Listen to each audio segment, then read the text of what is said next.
ஓம் முருகா சரணம். வெற்றிவேல் முருகா சரணம்.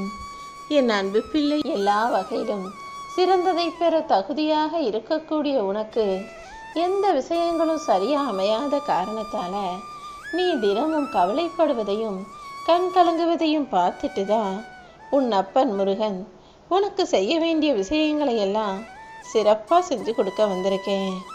நான் ஒருபோதும் பொய் சொல்ல மாட்டேன்ற நம்பிக்கையோட என் வாக்குப்படி உன் வாழ்க்கையில் நல்லது நடச்சு மிகப்பெரிய வெற்றி கிடைக்குன்ற நம்பிக்கையோட இதை முழுவதுமாக கேட்கும் பட்சத்தில் உன்னுடைய கவலைகளுக்கெல்லாம் முடிவாக ஒரு மிகப்பெரிய வெற்றி உன் வாழ்க்கையில் வந்து சேரும். எல்லாவற்றிலும் சிறந்ததை பெறக்கூடிய தகுதியும் திறமையும் உள்ள உனக்கு இனி எல்லா விதமான ஆரோக்கியத்தையும் சந்தோஷத்தையும் நிம்மதியையும் நீ ஆசைப்பட்டதையும் கூட உன் கைகளில் கொடுக்க போகிறேன். வாழ்க்கைங்கிறது ஒரு ஓட்டப்பந்தயம்தான். அந்த ஓட்டப்பந்தயத்தின் ஆரம்பம் பிறப்பாகவும் முடிவுங்கிறது இறப்பாகவும் இருக்கு.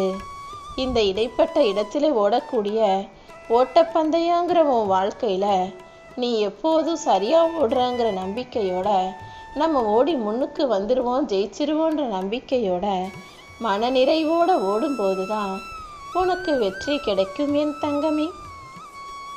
எல்லாத்துக்கும் ஆசைப்பட்டு எல்லாரிலும் தோல்வி அடைவதற்கு பதிலாக ஏதாவது ஒன்றை மட்டும் குறிக்கோளாக வச்சுக்கிட்டு அதை அடைவதற்கான முழு திறமையோடு முயற்சியோடு நீ வேலை செய்யும்போது உன் வாழ்க்கையில் நிச்சயமாக மனநிறைவு உண்டாகும். உன்னை சுற்றி இருக்கக்கூடிய மனிதர்களும் உன்னை சுற்றி நடக்கக்கூடிய விஷயங்களும் எல்லா பக்கங்களிலிருந்தும் உனக்கு எதிர்முனை தாக்குதலை உண்டாக்கினாலும் நீ பயப்பட வேணாம். ஏன்னா நீ நினைச்சது போல உனக்கு வெற்றியை கொடுப்பதற்கும் எல்லா பிரச்சனைகளை தகர்ப்பதற்கும் உன் அப்பன் முருகன் நான் இருக்கேன்.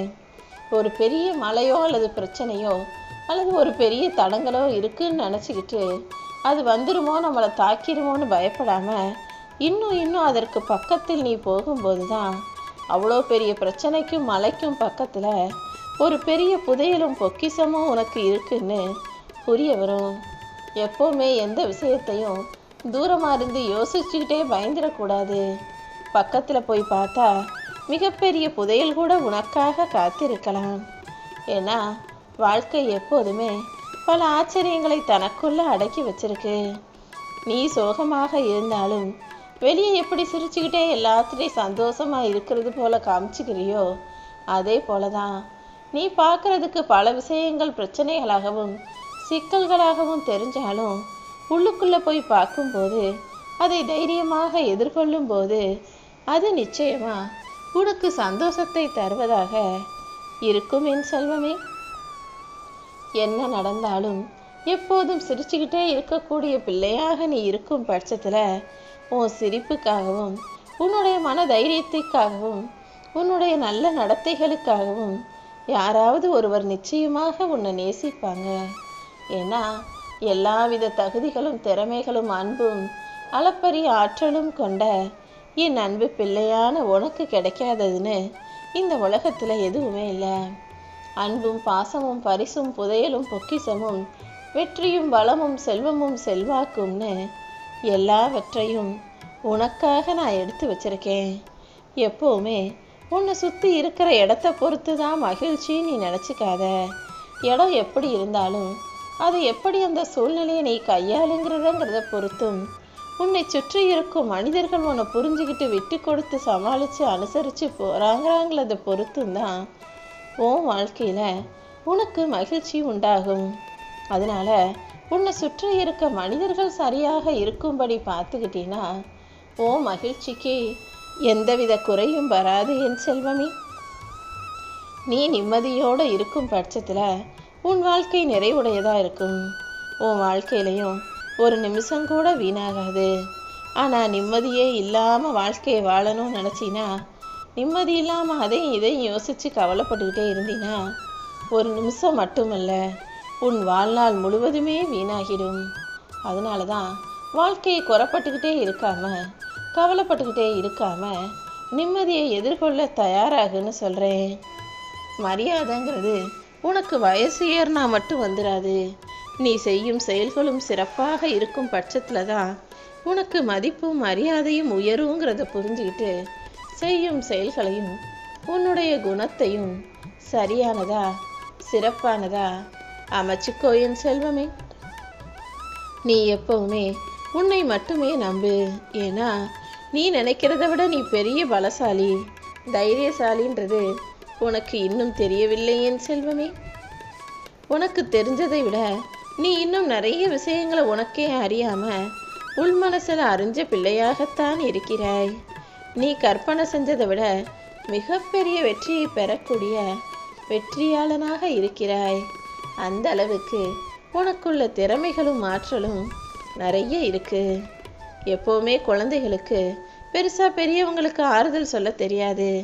ஆனால் பெரியவங்க யாருன்னா கண் கலங்குனா வாஞ்சையோட அன்போட பாசத்தோட கண்களை தொடச்சி விடும். அதே போலதான் உனக்கும் அடுத்தவங்க பிரச்சனை என்னன்னு தெரியாது. அடுத்தவங்க வாழ்க்கையில இருக்கக்கூடிய கவலைகளும் கஷ்டங்களும் தெரியாது.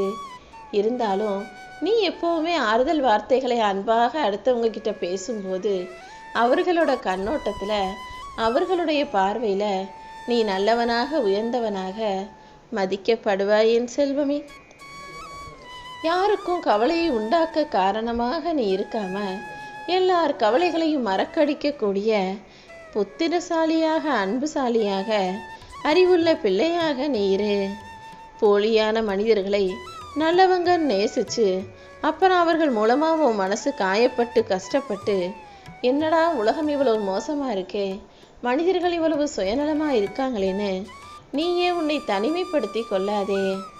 எப்பவுமே நான் சொல்றது இதுதான், மனிதர்கள்ல நல்லவங்களை விட போலியான மனிதர்கள் நிறைய பேர் இருக்காங்க. நல்லவர்களாகவே இயல்பாக வாழ்பவர்கள் ஒரு சிலர். ஆனா நல்லவங்க போல நடிச்சுக்கிட்டு போலியாக ஊரை ஏமாத்திக்கிட்டு சுத்துறவங்க தான் நிறைய பேர் இருக்காங்க. நீ அவர்களை நம்பிட்டு அப்புறமா மனசை காயப்படுத்திக்கிறத விட யார் நல்லவர்கள்னு தெரிஞ்சுக்கிட்டு பழகலாம் அல்லவா? உன் மனசுல ஆழமான பல சிந்தனைகளையும் அழுத்தமான பல முடிவுகளையும் எடுப்பதற்கு இந்த முருகன் உனக்கு துணையாக இருப்பேன். நீ எந்த முடிவை எடுத்தாலும் அது உனக்கு நல்லதாகவும் நன்மையாகவும் இருக்கும்படி நான் பார்த்துக்கிறேன். நீ எப்போதும் மன உறுதியோட இரு.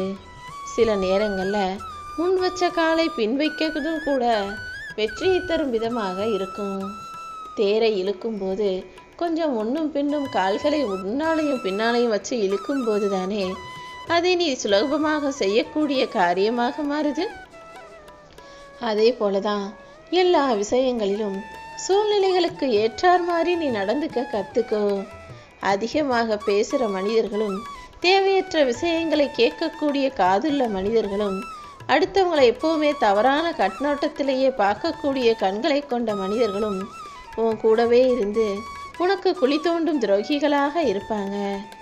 எப்பவுமே உன்னை சுற்றி இருக்கிறவங்க யாரும் அடுத்தவனை பற்றி குறை சொல்கிறாங்க, அடுத்தவரை பற்றி புறம் பேசுகிறாங்கன்னா அவங்க நாளைக்கு உன்னை பற்றியும் புறம் பேசுவார்கள். உன்னை பற்றியும் இல்லாததையும் பொல்லாததையும் தப்பாக போய் எடுத்து சொல்லுவாங்கன்ற உண்மையை புரிஞ்சுக்கிட்டு அப்படி கூடவே இருந்து குழி தோண்டும் துரோகிகளை விட்டு விலகி நிற்க கற்றுக்கோ. மனிதர்களின் மனசு எப்போவுமே விசித்திரமாக இருக்கிறத தான் நான் பார்க்குறேன். அதாவது நான் வைரக்கல்லையே கொடுத்தாலும் கூட பக்கத்தில் நிற்கிறவன் கையில் உப்புக்கல் இருந்தால் அதை பார்த்து ஆசைப்படக்கூடிய தன் கைகளில் இருப்பதை உதாசீனமாக நினைக்கக்கூடிய மனிதர்களாக தான் இருக்கீங்க. ஏன்னா உங்கள் எல்லாருக்கும் மனசில் தோன்றது என்னன்னா தனக்கு கிடைச்சது அற்பமானது, பக்கத்தில் உள்ளவங்க அடுத்த வீட்டில் உள்ளவங்களோட வாழ்க்கை அற்புதமானதுன்னு எப்போவுமே உங்களை நீங்கள் கொஞ்சம் தாழ்வாகவும் குறைவாகவும் நினச்சிக்கிறதால தான் நான் எவ்வளவு பெரிய பொக்கிஷத்தை கொடுத்தாலும் அது உங்கள் வாழ்க்கையில் பயனற்றதாக போய்விடுகிறது. அடுத்தவன்கிட்ட இருக்க உப்புக்கல் வெள்ளை வெள்ளைன்னு இருக்கலாம், பளபளன்னு இருக்கலாம். ஆனால் உன்கிட்ட இருக்கக்கூடிய வைரக்கல்லோட அற்புதமும் அதனுடைய மதிப்பும் உனக்கு எப்போ தெரிய போகுது? ஓ வாழ்க்கையில் நான் உனக்கு கொடுத்த எதையுமே குறைவாக கொடுக்கவில்லை, எல்லாவற்றையும் நிறைவாக உன் வாழ்க்கைக்கு பொருத்தமாக தான் கொடுத்துருக்கேன். முதல்ல உன் கைகளில் கிடைச்சத உயர்வாகவும் திருப்தியாகவும் மனநிறைவோடும் நினைக்க பழகு. நீ எதேதோ என்கிட்ட வேண்டிக்கிட்டு தான் இருக்க. நானும் உனக்கு கொடுப்பதற்காக திட்டம் போட்டு வச்சிருக்கேன்.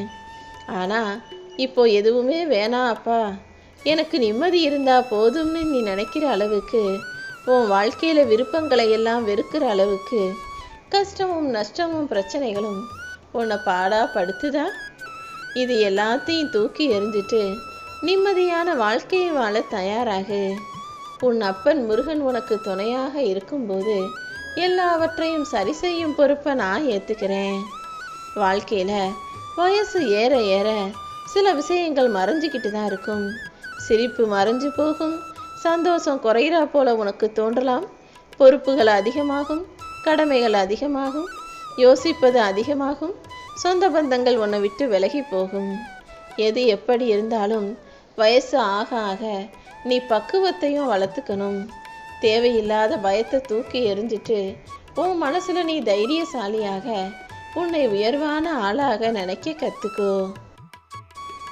எந்த கஷ்டமுமே படாமல் கால் மேலே காலை போட்டுக்கிட்டு கட்டிலில் உக்காந்துருந்தாலும் படுத்திருந்தாலும் கல்வியும் வராது, காசும் வராது.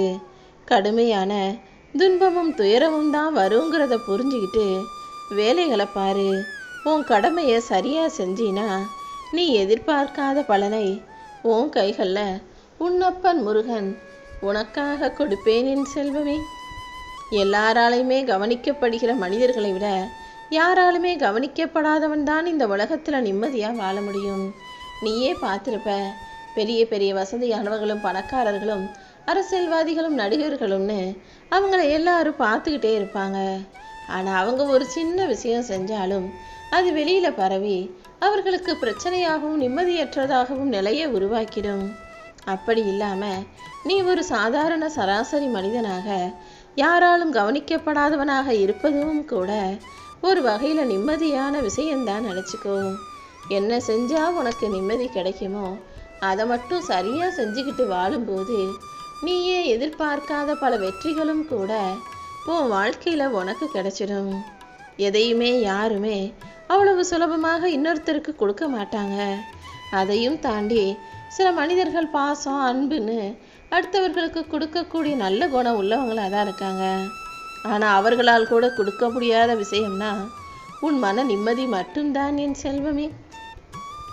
ஏன்னா ஒவ்வொரு மனிதனுடைய நிம்மதியும் அவன் மனசுக்குள்ளே இருந்து மட்டும்தான் வெளிவர முடியுமே தவிர நிம்மதியை காசு கொடுத்து வாங்கவோ அல்லது அடுத்தவங்க கிட்ட இருந்து வெற்றுக்கொள்ளவோ முடியாது. நீயாகவே உனக்கான எல்லா விஷயங்களையும் சந்தோஷமாக செஞ்சுக்கிட்டு மன நிறைவை உருவாக்கி கொள்ளும் போது தான் உன் வாழ்க்கைங்கிறது நிம்மதி நிறைஞ்சதாக இருக்கும். எல்லா வகையிலும் உனக்கு உதவுவதற்காக உன் அப்பன் முருகன் நான் இருக்கும்போது நீ எதுக்கும் வருத்தப்படாத. அடுத்தவங்களுக்கு உபதேசம் சொல்லி அறிவுரை சொல்வதை காட்டிலும் அவங்க பார்க்கும்போது அவர்கள் உன்னை பார்த்து கற்றுக்கிற அளவுக்கு நீ உதாரணமாக நல்ல பிள்ளைகளாக நல்ல செயல்களை செய்யக்கூடிய ஆளாக இருந்துடு. உன்னை பார்த்தே உன்னை சுற்றி இருக்கவங்க திருந்திடுவாங்க, தன்னையும் மாற்றிக்குவாங்க. நானும் உனக்கு துணையாக இருந்து ஆசீர்வாதங்களை தருவேன்.